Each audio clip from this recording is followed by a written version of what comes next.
तो वेलकम बच्चों। आज हम लोग पढ़ने वाले हैं प्रेजेंट कंटिन्यूअस टेंस।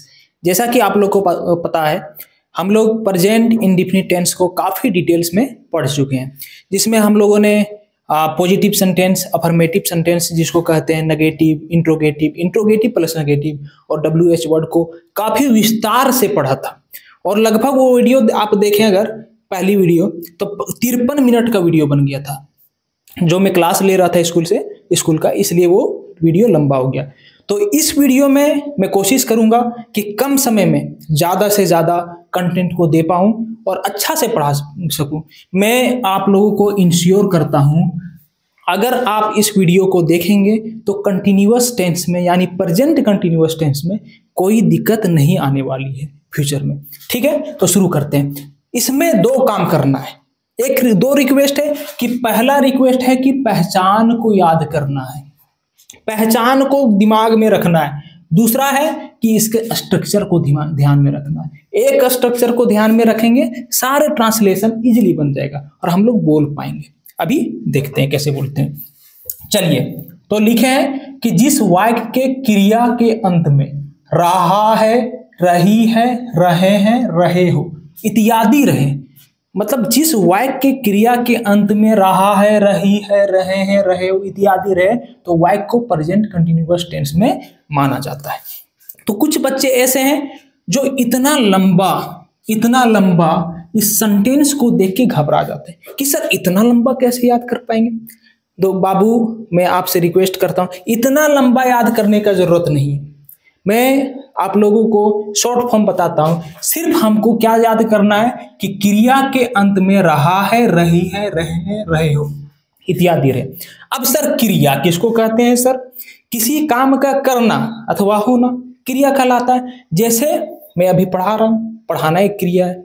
कोई मूवी देख रहा है, मूवी देखना एक क्रिया है। खाना खाना क्रिया है, सांस लेना एक क्रिया है, क्रिकेट खेलना एक क्रिया है। तो किसी भी क्रिया के अंत में रहा है, रही है, रहे हैं, रहे हो रहे, तो उसको हम प्रेजेंट कंटिन्यूअस टेंस में मानते हैं। अच्छा, प्रेजेंट कंटिन्यूअस से बोध होता है कि काम अभी जारी है। कंटिन्यूअस का मतलब होता है जारी। जैसे मैं पढ़ा रहा हूं तो पढ़ाने का काम अभी कर रहा हूं। अगर मैं इसको पढ़ा दूं और बाहर निकल जाऊं तो मैं क्या कहूंगा? मैं पढ़ा चुका हूं। वो परफेक्ट टेंस में आ जाएगा, जिसको हम लोग इस वीडियो के बाद पढ़ने वाले हैं। चलिए, तो अभी कंटिन्यूअस टेंस पढ़ रहे हैं, प्रेजेंट कंटिन्यूअस टेंस। इसका मतलब कि काम जारी है, हम पढ़ा रहे हैं, आप देख रहे हैं, वो बच्चे क्रिकेट खेल रहे हैं, ये सब क्या है? सारे काम जारी है। तो जहां भी काम प्रेजेंट में और जारी रहे तो उसको हम प्रेजेंट कंटिन्यूअस टेंस में मानते हैं। और भी पहचानने का तरीका, सिंपल तरीका में तो हम बता ही दिए कि रहा है, रही है, रहे हैं, रहे हो क्रिया के अंत में रहे, तो हम उसको क्या कहेंगे? प्रेजेंट कंटिन्यूअस टेंस में मानते हैं। तो देखिए, पॉजिटिव सेंटेंस को पढ़ते हैं। पॉजिटिव सेंटेंस को ही हम अफर्मेटिव सेंटेंस कहते हैं। ठीक है, तो इसका स्ट्रक्चर, इसका बनावट देख लेते हैं। Subject plus is RM plus V4 plus object plus extra word. ठीक ना?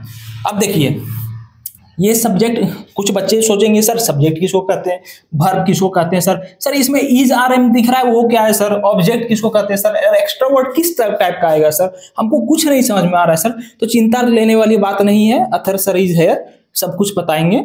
और देखिए, सब्जेक्ट, पिछले वीडियो में मैंने बताया था कि सब्जेक्ट क्या होता है, हेल्पिंग वर्ब क्या होता है, मेन वर्ब क्या होता है, ऑब्जेक्ट क्या होता है, एक्स्ट्रा वर्ड कैसे आ सकते हैं। अगर आप इस वीडियो में नए हैं तो पिछला वीडियो आप देख सकते हैं, वो प्रेजेंट इंडेफिनिट टेंस का इन डिटेल्स दिया गया है, पढ़ाया गया, उसके बाद आपको ये विस्तार में समझ में आएगा। लेकिन मैं इसको भी एक बार एक्सप्लेन करता हूं। अगर किसी वाक्य में जो काम को करता है, जो डूअर होता है, उसी को सब्जेक्ट कहते हैं। जैसे मैं पढ़ा रहा हूं तो पढ़ाने का काम कौन कर रहा है? मैं कर रहा हूं। तो इस वाक्य में मैं पढ़ा रहा हूं, ये वाले वाक्य में सब्जेक्ट कौन है? मैं हूं। ठीक ना? क्या कर रहा हूं? पढ़ा रहा हूं। तो ये काम क्या है? पढ़ाने का काम कर रहे हैं, तो उसमें ऑब्जेक्ट वर्ब क्या हो गया? पढ़ाना। समझे ना? अगर मैं बोलूं कि मैं इंग्लिश ग्रामर पढ़ा रहा हूं, तो क्या मैं पढ़ा रहा हूं? इंग्लिश ग्रामर पढ़ा रहा हूं, तो उसको हम लोग ऑब्जेक्ट कहते हैं। जिस पर काम होता है उसको ऑब्जेक्ट करते हैं, जो काम करता है उसको सब्जेक्ट कहते हैं। ये समझ में आ गया? और जो क्रिया होता है, जो वर्ब होता है, जो काम हो रहा होता है उसको वर्ब कहते हैं। यही डिटेल्स में है, ठीक है। तो इसका बनावट subject plus is RM plus before plus object plus extra verb. अच्छा, सब्जेक्ट के बाद इज आरएम लगेगा तो बहुत सारे बच्चे कंफ्यूज हो जाएंगे कि सर इज किसके साथ लगाएंगे सर, आर किसके साथ लगाएंगे सर, एम किसके साथ लगाएंगे सर। तो टेंशन लेने वाली बात नहीं है, मैं समझा दे रहा हूं यहाँ पे क्या किसके साथ क्या लगाना है। अगर सिंगुलर सब्जेक्ट रहे, एक वचन वाला सब्जेक्ट रहे तो उसके साथ इज लगाएंगे।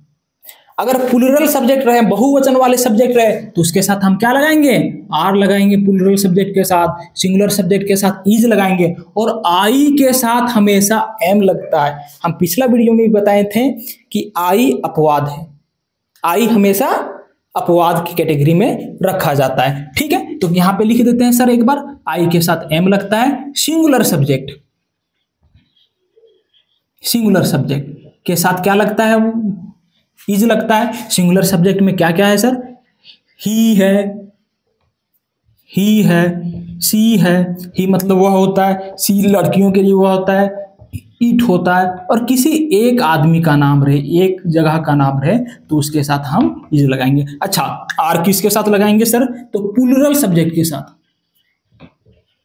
जो जैसे कि यू, दे मीन्स होता है वे लोग, और वी मतलब हम लोग, और जितने भी प्लूरल सब्जेक्ट इस दुनिया में है उसके साथ हम लोग क्या लगाएंगे सर, आर लगाएंगे सर, कोई दिक्कत नहीं है सर। चलिए ठीक है, अब इसका हम लोग ट्रांसलेशन बनाते हैं, इसका इंग्लिश में ट्रांसलेट करते हैं, उसके बाद बोलने के लिए भी सीखेंगे, उसके बाद हम लोग इसका नेगेटिव पढ़ेंगे, फिर इंट्रोगेटिव पढ़ेंगे, इंट्रोगेटिव नेगेटिव पढ़ेंगे, और फिर WH वर्ड भी पढ़ेंगे। चलिए, वह बाजार जा रही है, तो वह का क्या होगा, सबसे पहले चिन्हना है कि इसमें क्या है, सब्जेक्ट कौन है, सब्जेक्ट कौन है, वह, कौन बाजार जा रही है, वह बाजार जा रही है, काम कौन कर रही है, वह जाने का काम कर रही है, कहाँ जाने का काम कर रही है, बाजार जाने का काम कर रही है, तो वह के लिए ही हो जाएगा, होगा ना, नहीं होगा, क्योंकि काम कौन कर रहा है कि कर रही है, कर रही है। इस सेंटेंस से किसी फीमेल का बोध हो रहा है, किसी लड़की का बोध हो रहा है, इसलिए लड़की के साथ क्या यूज होता है, सी यूज होता है। तो हमको क्या यूज करना है,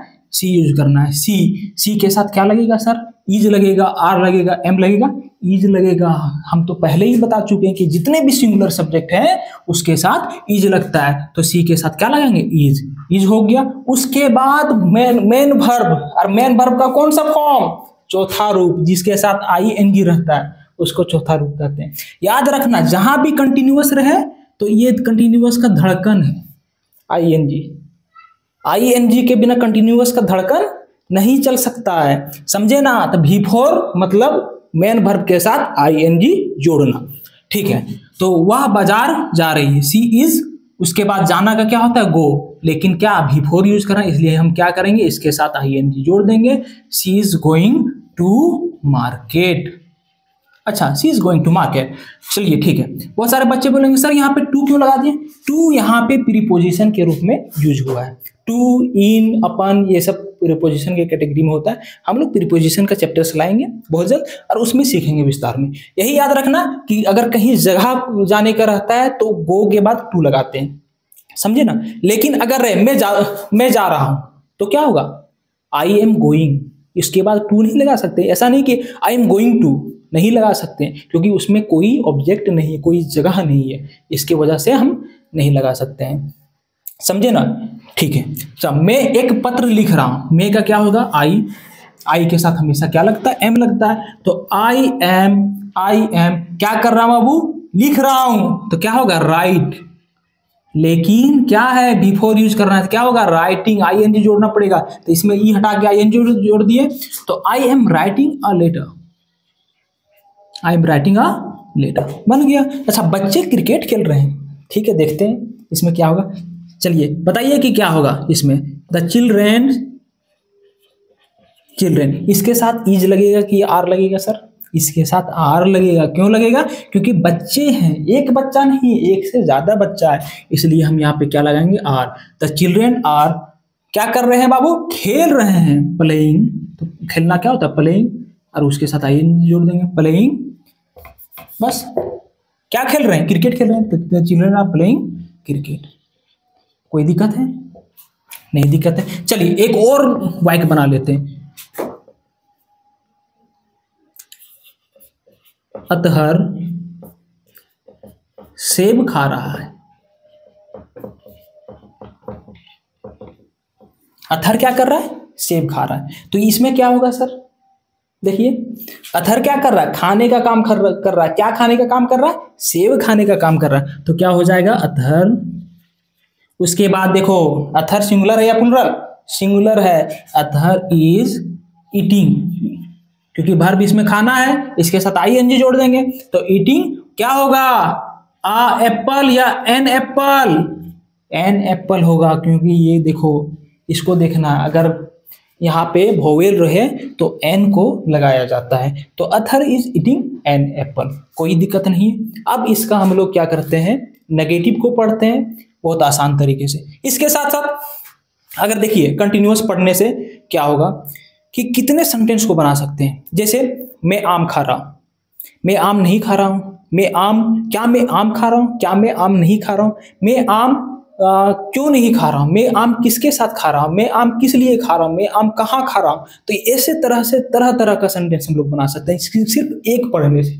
तो बताइए, टेंस में 12 ठो होता है। अगर 12 टेंस हम लोग अच्छे से पढ़ लेंगे तो इंग्लिश का जो बेसिक चीजें होगी वो मेरे हाथ में पकड़ आ जाएगा, वो चीजों को हम समझ लेंगे। उसके बाद हम तरह तरह का सेंटेंसेस बना सकते हैं। ठीक है, अब इसका नेगेटिव देखते हैं। चलिए, तो हम लोग अब शुरू करते हैं। पॉजिटिव तो पढ़ चुके हैं, अब शुरू करते हैं नेगेटिव सेंटेंसेस। अच्छा, नेगेटिव सेंटेंस का अर्थ होता है नकारात्मक वाक्य, जिसमें नहीं लगा रहे उसको नेगेटिव सेंटेंस कहते हैं। जैसे अतहर एक सेब नहीं खा रहा है।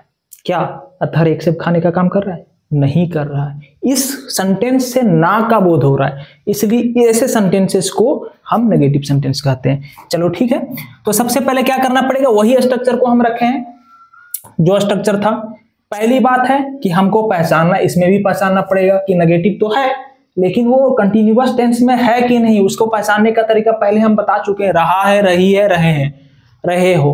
अगर क्रिया के साथ रहा है, रही है, रहे हैं, रहे हो, रहे, तो हम क्या करेंगे? प्रेजेंट कंटिन्यूअस टेंस में। इसके साथ साथ नेगेटिव रहे, जैसे बच्चे क्रिकेट नहीं खेल रहे हैं, मतलब क्रिकेट खेलने का काम हो रहा है? नहीं हो रहा है, तो इसको नेगेटिव सेंटेंस कहते हैं। तुरंत एकदम फटाफट हम लोग लिख लेते हैं इसका स्ट्रक्चर जो बनावट होता है। तो सब्जेक्ट तो रहेगा सर, जो का तो रहेगा, इसको हम कुछ नहीं करने गए। इज, आर, एम सब्जेक्ट के अनुसार लगेगा, लगा देंगे हम लोग। उसके बाद नहीं आएगा, क्योंकि नेगेटिव सेंटेंस है तो नहीं के लिए नॉट हमको लगाना होगा। बस इसको ही याद करना है, कोई दिक्कत नहीं रहेगा तो नॉट लगा देंगे। और अगर नेगेटिव सेंटेंस नहीं रहेगा, अफर्मेटिव सेंटेंस रहेगा, पॉजिटिव सेंटेंस रहेगा तो नॉट नहीं लगाएंगे। इसमें क्या बात है? चलिए हम लोग कर लेंगे सर। ठीक है, वह बाजार नहीं जा रही, सेंटेंसेस को बनाते हैं। वह बाजार नहीं जा रही, क्या होगा? ही इज, क्या सही लिख रहे हैं? नहीं लिख रहे हैं, क्योंकि वह बाजार नहीं जा रही। इससे किसी लड़की का बोध हो रहा है, वह लड़की काम नहीं कर रही। ये समझ लो कि वह लड़की बाजार नहीं जा रही। तो लड़की के लिए वह अगर रहे तो सी यूज होता है, सी। उसके बाद सी के साथ क्या लगता है? इज लगता है। हम लोग समझ चुके हैं, इज लगा दिए। उसके बाद देखो, हेल्पिंग वर्ब के बाद हमेशा नॉट लगाएंगे। तो नॉट, क्या जाने का काम कर रही? नहीं जा रही। She is not going to market, कोई दिक्कत नहीं। वही सेंटेंस में सिर्फ हम नोट लगा दे रहे हैं, उसको तो पहले बता चुके हैं। अच्छा, दूसरा, मैं एक पत्र नहीं लिख रहा हूं, तो क्या होगा? आई के साथ एम लगेगा, आप लोग तो जानते हैं, अभी तो सिखा दिए। आई एम, उसके बाद क्या लगाएंगे? Not. I am not writing a letter, कोई दिक्कत नहीं, इसको भी बना लेंगे सर। अच्छा, बच्चे क्रिकेट नहीं खेल रहे हैं, बच्चे क्रिकेट नहीं खेल रहे हैं, तो बच्चे का क्या होगा? The children. उसके बाद क्या लगेगा? इज लगेगा, आर लगेगा या एम लगेगा? यहाँ पे आर लगेगा, क्योंकि बच्चे, एक बच्चा नहीं है, बच्चे हैं, मतलब एक से ज्यादा है, प्लूरल सब्जेक्ट है, इसलिए यहाँ क्या करेंगे? हम आर लगाएंगे। The children are not playing cricket. इस तरह से अगर हमको 1000 सेंटेंस दे दे तो हम 1000 सेंटेंस को बना सकते हैं। जैसे अतहर एक सेब नहीं खा रहा है, तो Athar is not eating an apple. क्या है इसमें? वे लोग क्रिकेट खेल रहे हैं, दे आर प्लेइंग क्रिकेट। वे लोग क्रिकेट नहीं खेल रहे हैं, they are not playing cricket. वे लोग बाजार जा रहे हैं, they are going to market. वे लोग बाजार नहीं जा रहे हैं, they are not going to market. तो इस तरह से 1000 सेंटेंस अगर हमको दे तो 1000 सेंटेंस को हम ओरली बना सकते हैं, लिख सकते हैं, बना सकते हैं, समझ सकते हैं कि ऐसे इसका स्ट्रक्चर होता है। तो इसको करने में कोई दिक्कत नहीं है। आप इसको देखें अच्छा से, इसको प्रैक्टिस करें, इंशाअल्लाह आपको सारी चीज़ों को समझ में आएगा और आप सीख जाएंगे। ठीक है, थैंक यू। और लॉन्ग सेंटेंस देख लीजिए, उसके बाद फिर हम लोग इंट्रोगेटिव में जाएंगे। जैसे लॉन्ग सेंटेंस में लिख दिया हूं, और भी लॉन्ग सेंटेंस होता है लेकिन सिखाने के मकसद से लिखें और भी करेक्ट तरीके से बताया जा सकता है। लेकिन आप पहले छोटा छोटा सेंटेंस तो सीखें, उसके बाद हम लोग और भी बड़े बड़े सेंटेंसेस को सीखेंगे। जैसे क्या है, इसको हम लोग जोड़ दे रहे हैं, सेंटेंस क्या है, कनेक्ट कर दे रहे हैं, दो सेंटेंस को हम लोग कनेक्ट कर रहे हैं। जैसे देखो, मैं पढ़ रहा हूं, यहां से एक सेंटेंस है, मैं इसको बना सकता हूं। दूसरा, वह खेल रही है, दोनों को बना सकते हैं क्या? इजीली बना सकते हैं। मैं पढ़ रहा हूं, क्या हो जाएगा, आई एम रीडिंग, क्योंकि आई के साथ हमेशा एम लगता है, और पढ़ना का क्या होता है, रीड, लेकिन हमको बिफोर यूज करना पड़ेगा, तो बिफोर यूज कर दिया, आई एम रीडिंग। अच्छा, इसका क्या हो जाएगा, वह खेल रही है, मतलब लड़की है, खेल रही है, क्या होगा, she is playing, she is playing. ठीक है, दोनों सेंटेंसेस को मैंने इसको अलग बनाया, इसको अलग बनाया। बीच में क्या था, और था, तो और का इंग्लिश क्या होता है, एंड, तो बीच में क्या जोड़ देंगे, एंड जोड़ देंगे। ये बन गया कि मैं पढ़ रहा हूं, वह खेल रही है, I am reading and she is playing. तो इसी तरह से नेगेटिव को भी हम इंट्रोड्यूस कर सकते हैं। जैसे मैं पढ़ रहा हूं और वह नहीं पढ़ रही, I am reading and she is not reading. इस तरह से हम लोग 1000 सेंटेंस बना सकते हैं। ठीक है, तो बिना देरी किए हम लोग अब इंट्रोगेटिव सेंटेंस को पढ़ते हैं। तो हम लोग शुरू करते हैं इंट्रोगेटिव सेंटेंस। ठीक है, तो इसमें क्या करना है, इसमें एक चीज याद रखना है, जिसका जवाब हम हाँ और ना से दे सकते हैं उसको इंट्रोगेटिव सेंटेंस के कैटेगरी में रखा जाता है। जैसे क्या वे लोग एक कहानी लिख रहे हैं, क्या वे लोग एक कहानी लिख रहे हैं, इसका जवाब हम हाँ अथवा ना में दे सकते हैं। अगर वे लोग कहानी लिख रहे हैं तो हम कहेंगे yes they are writing a story, अगर नहीं लिख रहे हैं no they are not writing a story, ऐसे कह सकते हैं कि नहीं वो लोग कहानी नहीं लिख रहे हैं। लेकिन इंट्रोगेटिव और WH वर्ड में यही अंतर रहता है कि इसका जवाब हाँ और ना में दे सकते हैं, लेकिन WH क्वेश्चंस वर्ड जो होता है उसका जवाब हम हाँ और ना में नहीं दे सकते हैं। जैसे WH वर्ड को कैसे पहचानेंगे, इसमें थोड़ा सा डिफरेंस बता दे रहे हैं कि वे लोग एक कहानी क्यों लिख रहे हैं, वे लोग एक कहानी क्यों लिख रहे हैं, तो क्यों लिख रहे हैं कारण बताना होगा, उसको हाँ और ना में जवाब नहीं दे सकते। अगर वो कोई हमसे पूछे तुम क्या खा रहे हो, तो हाँ बोलेंगे या ना बोलेंगे तो इसका पर्याप्त आंसर नहीं हुआ। हमको बताना होगा कि हम क्या खा रहे हैं, हम खाना खा रहे हैं, हम सेब खा रहे हैं, हम आम खा रहे हैं, या फिर क्या खा रहे हैं, हमको उस वस्तु का नाम, उस फूड का नाम बताना पड़ेगा। लेकिन अगर कोई बोले कि क्या तुम खा रहे हो, तो इसका बोलेंगे, अगर खा रहे होंगे तो बोलेंगे यस आई एम ईटिंग, अगर नहीं खा रहे होंगे तो बोलेंगे no I am not eating. तो इस तरह से हम लोग डिस्ट्रीब्यूट करेंगे। तो पहले हम लोग इंट्रोगेटिव सेंटेंस को पढ़ते हैं, उसके बाद WH वर्ड सेंटेंस को हम लोग आसानी तरीके से पढ़ लेंगे। चलिए ठीक है बच्चों, देखो स्ट्रक्चर को याद करना बहुत जरूरी है। देखिए जो भी टेंस है उसका स्ट्रक्चर को एक बार देखना पड़ेगा। ऐसा नहीं मैं पढ़ा रहा हूं तो ऐसा नहीं कि मैं इसको याद करके रखा हूं, ये स्ट्रक्चर खुद ब खुद बनने लगेगा। अगर प्रैक्टिस आप कीजिएगा तो खुद ब खुद स्ट्रक्चर को आप लिख दीजिएगा, क्योंकि इसमें दिख रहा है ना कि कहाँ पे सब्जेक्ट है, कहाँ पे क्या लगाना है, तो उसको देख के आप सेंटेंस को देख के स्ट्रक्चर को आप लिख सकते हैं। तो ये प्रैक्टिस से होता है। आप वीडियो को देखिए, प्रैक्टिस कीजिए, अपने भाई बहन के साथ ये वीडियो को देखने के बाद सेंटेंस को बनाइए और उसको बना के एक दूसरे से पूछिए, तब जाके आपका परफेक्ट प्रैक्टिस हो पाएगा। चलिए ठीक है, तो इसका स्ट्रक्चर है इज आर एम फिर सब्जेक्ट, उसके बाद V4 होगा। V4 किसको कहते हैं, जिसमें लास्ट में ING जुड़ा रहता है, मतलब वर्ब का चौथा रूप जिसमें ING जुड़ा रहता है लास्ट में, उसको V4 कहते हैं।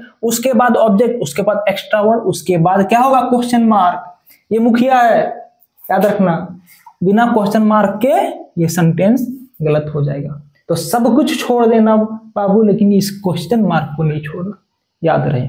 चलिए ठीक है, देखो दोनों सेंटेंस में मैंने क्वेश्चन मार्क दिया, कहीं छोड़ा है, नहीं छोड़ा है। तो क्या वे लोग एक कहानी लिख रहे हैं, ऐसे होते हैं इंट्रोगेटिव सेंटेंस। क्या वे लोग कहानी लिख रहे हैं, एक कहानी लिख रहे हैं, तो इसका जवाब हम हाँ और ना में दे सकते हैं। We can give the answer of this sentence in yes और नो, अंडरस्टैंड। तो क्या वे लोग एक कहानी लिख रहे हैं, क्या हो जाएगा, सबसे पहले हमको क्या लगाना पड़ेगा, इज आर और एम लगाना पड़ेगा, क्योंकि इसका जवाब हम यस और नो में दे सकते हैं। तो क्या और सर देखिए इज आर एम पहले लगाएंगे तो किसके अनुसार लगाएंगे सर? सब्जेक्ट के अनुसार लगाएंगे। सब्जेक्ट के अनुसार हम हेल्पिंग वर्ब को लगाते हैं। तो इसमें सबसे पहले पहचानना है कि सब्जेक्ट कहाँ आ रहा है। सब्जेक्ट कहाँ आ रहा है? यहाँ पे वे लोग अब सब्जेक्ट है। वे लोग क्या है? सिंगुलर है या प्लूरल? प्लूरल है। तो प्लूरल के साथ क्या लगता है? आर लगता है। तो आर को पहले लगा देंगे, आर। उसके बाद क्या हो जाएगा? दे, आर दे। उसके बाद क्या है? V4 मतलब वर्ब का चौथा रूप। वर्ब इसमें काम क्या हो रहा है? लिखने का काम हो रहा है। तो क्या होगा? Writing, writing. उसके बाद क्या लिख रहा है? Story, a story. Are they writing a story? Full stop. Full stop होगा? नहीं होगा सर। यहाँ पे क्वेश्चन मार्क देना बहुत जरूरी है। चलिए क्वेश्चन मार्क दे दिए हम लोग जानबूझ के गलती कर रहे हैं ताकि आपसे गलती ना हो, मेरा यही उद्देश्य है। Are they writing a story? क्या वे लोग एक कहानी लिख रहे हैं? अच्छा अगला सेंटेंस को देखते हैं। क्या वह गाना गा रही है?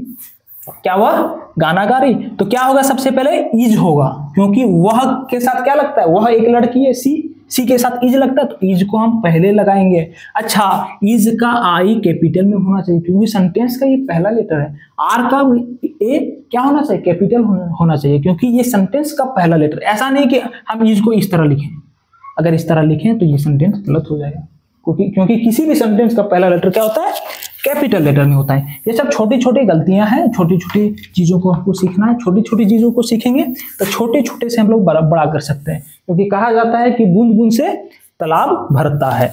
चलो बच्चों अब हम लोग इसको बना लेते हैं तुरंत। क्या वह गाना गा रही है? तो इज, उसके बाद क्या होगा? सी होगा। ही होगा या सी होगा, क्योंकि गा रही है, लड़की का बोध हो रहा है। क्या वह गाना गा रही? Is she. उसके बाद क्या? गाने के क्या होता है? सिंग, सिंग होता है ना, सिंग। उसके बाद क्या करेंगे? इसके साथ आईएनजी लगाएंगे? क्यों नहीं? यस लगाएंगे। क्यों नहीं लगाएंगे? Is he singing a song? इसके बाद question mark. Is he singing a song? क्या वह गाना गा रही? तो ये हो गया इंट्रोगेटिव सेंटेंस। चलिए इसके साथ साथ हम लोग इंट्रोगेटिव प्लस नेगेटिव को तुरंत पढ़ लेते हैं। जिस सेंटेंस में इंट्रोगेटिव क्वेश्चन पूछ रहे हो उसके साथ साथ नेगेटिव भी रहे, उसको हम लोग इंट्रोगेटिव प्लस नेगेटिव सेंटेंस कहते हैं। उसको बनाने का तरीका क्या? बहुत आसान तरीका है। देखो, क्या वे लोग एक कहानी नहीं लिख रहे हैं? ऐसे सेंटेंसेस आएगा। क्या वह गाना नहीं गा रही है? ऐसे सेंटेंसेस होगा। तो ये सब सेंटेंस को भी बनाना बहुत आसान है। क्या करेंगे? स्ट्रक्चर यूं का त्यों रहेगा, उसी तरह रहेगा, सिर्फ सब्जेक्ट के बाद हम नोट को लगा देंगे। ठीक है, नहीं आ रहा है तो इसके बदले में नोट आएगा। कहां नोट लगेगा सर? सब्जेक्ट के बाद लगेगा नोट। वहां पे क्या कर रहे थे हम लोग? हेल्पिंग वर्ब के बाद नोट लगा रहे थे। तो इस नोट को हम हेल्पिंग वर्ब के साथ भी इजेंट लगाते हैं, अरंट लगाते हैं, और भी इसके साथ हेल्पिंग वर्ब के साथ हम लोग लगा सकते हैं। लेकिन अभी हम लोग बेसिक सेंटेंस को क्रिएट एकदम सिंपल तरीके से सीखते हैं, उसके बाद हम लोग लॉन्ग तरीके से सीखेंगे और कॉम्प्लिकेटेड तरीके से सीखेंगे अच्छा से, ताकि सेंटेंस खूबसूरत लगे। तो उसके बाद हम लोग सीखेंगे। अभी हम लोग इस ट्यूटोरियल में एकदम आसान भाषा में सीखेंगे ताकि इंग्लिश का समझ बन सके। ठीक है, तो क्या करेंगे? Is are am plus subject plus not plus V4, जिसके साथ आईएनजी रहता है उसको V4 कहते हैं। ये दिल का क्या है? धड़कन है, कंटिन्यूअस का। Object plus extra word plus question mark. तो उसके बाद देखो क्या है? क्या वे लोग एक कहानी, उसके बाद क्या होगा? नहीं, क्योंकि इंट्रोगेटिव प्लस नेगेटिव पढ़ रहे हैं। यहां पे हम हेडिंग चेंज कर लेते हैं, इंट्रोगेटिव प्लस नेगेटिव सेंटेंस। ठीक है, तो क्या हो जाएगा? क्या वे लोग एक कहानी नहीं लिख रहे हैं? तो आर दे, देखो दे सब्जेक्ट है, दे के बाद क्या होगा? Not. Are they not writing a story? क्या वह गाना नहीं, इसमें भी नहीं जोड़ना पड़ेगा क्योंकि इंट्रोगेटिव प्लस नेगेटिव है, इसलिए यहाँ पे नहीं आना जरूरी है। इसमें ना का भी बोध होगा। ठीक है, इसमें क्वेश्चन पूछ रहे हैं लेकिन नहीं भी है। क्या वह गाना नहीं गा रही है? क्या वह गाना नहीं गा रही? Is she not singing a song? Is she not singing a song? तो इस तरह करके हम लोग काफी सेंटेंसेस को बना सकते हैं। जैसे क्या तुम पढ़ रहे हो? Are you reading? क्या तुम एक किताब पढ़ रहे हो? Are you reading a book? क्या वह एक पत्र लिख रही है? Is she writing a letter? तो इस तरह से हम लोग काफी सेंटेंसेस को बना सकते हैं, बहुत सारे सेंटेंस को बना। बहुत इजी है, हम लोग को बेसिक स्ट्रक्चर को सीखना है और फिर हमको आगे बढ़ना है। WH वर्ड पढ़ते हैं। तो उसके बाद हम लोग पढ़ने वाले हैं WH question sentence. WH question sentence और इंट्रोगेटिव सेंटेंस में डिफरेंस तो हम बता चुके हैं, एक बार फिर से बता देते हैं। देखो WH वर्ड्स को मैंने साइड में लिख के रख दिया है। हु का मतलब होता है कौन, व्हाट का मतलब होता है क्या, वेयर का मतलब होता है कहाँ, हाउ मतलब कैसे, व्हेन मतलब कब, विद हुम मतलब किसके साथ, फॉरवर्ड मतलब किस लिए। इसके साथ साथ बहुत सारे WH वर्ड्स होते हैं। WH फैमिली को एक याद कर लीजिएगा, नहीं होगा तो मैं डिस्क्रिप्शन में भी डाल दूंगा, ठीक है। इसको याद कर लीजिएगा, बहुत सारे WH वर्ड्स फैमिली का वर्ड्स होते हैं, उसको बहुत जरूरी है। देखिए इसका सेंटेंस बनाने का स्ट्रक्चर है WH वर्ड आएगा, मतलब इनमें से कोई भी पहले आएगा, उसके बाद क्या आएगा, is are am helping verb का यूज करना पड़ेगा, उसके बाद सब्जेक्ट जो काम कर रहा होगा जिसके बारे में पूछ रहे होंगे हम लोग, उसके बाद भी फॉर, उसके बाद ऑब्जेक्ट, उसके बाद एक्स्ट्रा वर्ड, उसके बाद क्वेश्चन मार्क। जहां भी सवाल पूछा जाए, हमारे दैनिक जीवन हो या फिर इंग्लिश का सेंटेंसेस, जहां भी क्वेश्चन पूछा जाए वहां पे क्वेश्चन मार्क लगाना तक एकदम अति आवश्यक है, बहुत जरूरी है। चलिए तो हम लोग पढ़ते हैं। देखिए वह क्या खा रहा है, इसका जवाब हाँ नाम में दे सकते हैं, नहीं दे सकते हैं। अगर मैं पूछूं क्या वह खा रहा है तो हाँ नाम में दे सकते, तो उसको इंट्रोगेटिव सेंटेंस कहते थे। उस क्या के लिए हम लोग व्हाट नहीं लगाते थे, लेकिन यहाँ के क्या के लिए हमको व्हाट लगाना पड़ेगा, क्योंकि व्हाट का मतलब होता है क्या। तो क्योंकि यहाँ पे हाँ और ना में सेंटेंस का जवाब नहीं दे पा रहे हैं। देखिए वह क्या खा रहा है, चीज का नाम बताना है, वो क्या खाना खा रहा है, या सेब खा रहा है, आम खा रहा है, चॉकलेट खा रहा है, उसका नाम बताना पड़ेगा। तो वह क्या खा रहा है, तो क्या होगा, इसमें सबसे पहले WH वर्ड को चुनना है कि कौन सा WH वर्ड इसमें यूज होगा। तो क्या के बदले में क्या यूज होगा, व्हाट, तो यहाँ पे व्हाट लिख दिए। उसके बाद क्या होगा, इज आर एम होगा, किसके अनुसार, सब्जेक्ट के अनुसार। यहाँ पे सब्जेक्ट डिसाइडर है, यहाँ पे सब्जेक्ट कौन सा है, वह है, तो वह के साथ हमेशा क्या लगता है, इज लगता है। तो व्हाट इज होगा, व्हाट इज, उसके बाद सब्जेक्ट क्या, ही, तो ही लगाएंगे, ही का एच छोटा होगा, यहाँ W का, व्हाट का W बड़ा होगा क्योंकि सेंटेंस का पहला लेटर है। व्हाट इज ही, उसके बाद खाना, खाना का क्या होता है, ईटिंग, ईट, और इसमें ING लगेगा, ईटिंग। उसके बाद क्वेश्चन मार्क, यहाँ पे देखो पूर्ण विराम लगा दिए, क्या यह सही है, बिल्कुल गलत है, बिल्कुल गलत है सर, यहाँ पे क्वेश्चन मार्क होना चाहिए, ठीक है। तो ये सब छोटी छोटी गलतियों को याद रखना है, ठीक है। व्हाट इज ईटिंग, वह क्या खा रहा है, ठीक है। अगर मैं बोलूं कि वह कहां जा रहा है, वेयर इज ही गोइंग, तो इस प्रकार से हम लोग बहुत सारे सेंटेंसेस को बना सकते हैं। वह कब जा रहा है, व्हेन इज ही गोइंग, ठीक है। तो जितना भी पकड़ेंगे उससे बना सकते हैं। वह किसके साथ जा रहा है, with whom is he going, वह किस लिए जा रहा है, फॉरवर्ड इज ही गोइंग। तो इस प्रकार से जितने भी WH फैमिली का वर्ड्स होता है उसको पकड़ सकते हैं और तरह तरह से हम लोग सेंटेंसेस को बना सकते हैं, बहुत सारे सेंटेंसेस को बना सकते हैं। दिक्कत यह है कि आप लोग को पढ़ना होगा, मेहनत करना होगा, ट्यूटोरियल को अंत तक देखना होगा, समझे ना, वीडियो को अंत तक देखिएगा, कुछ ना कुछ क्वालिटी को डेवलप करेंगे, ये इंश्योर करते हैं। चलिए, तुम कहाँ जा रहे हो, सबसे पहले WH वर्ड को चुनेंगे। कहाँ का क्या होता है, वेयर, तो वेयर यूज कर दिए सर, वेयर। उसके बाद इज लगेगा, आर या एम लगेगा, तुम के साथ आर लगता है तो आर लगाएंगे। उसके बाद सब्जेक्ट तुम है तो यू, वेयर आर यू। उसके बाद जा रहे हो, गोइंग। हम पूछते हैं ना कि कहाँ जा रहे हो, तो आज से इंग्लिश में पूछ सकते हैं, वेयर आर यू गोइंग। भाई को पूछना रहेगा या अब्बू को पूछना रहेगा तो बोल सकते हो कि अब्बू वेयर आर यू गोइंग, आप कहाँ जा रहे हैं अबू, ऐसे करके पूछ सकते हैं। भाई को पूछना रहे तो पूछ सकते हैं भैया वेयर आर यू गोइंग।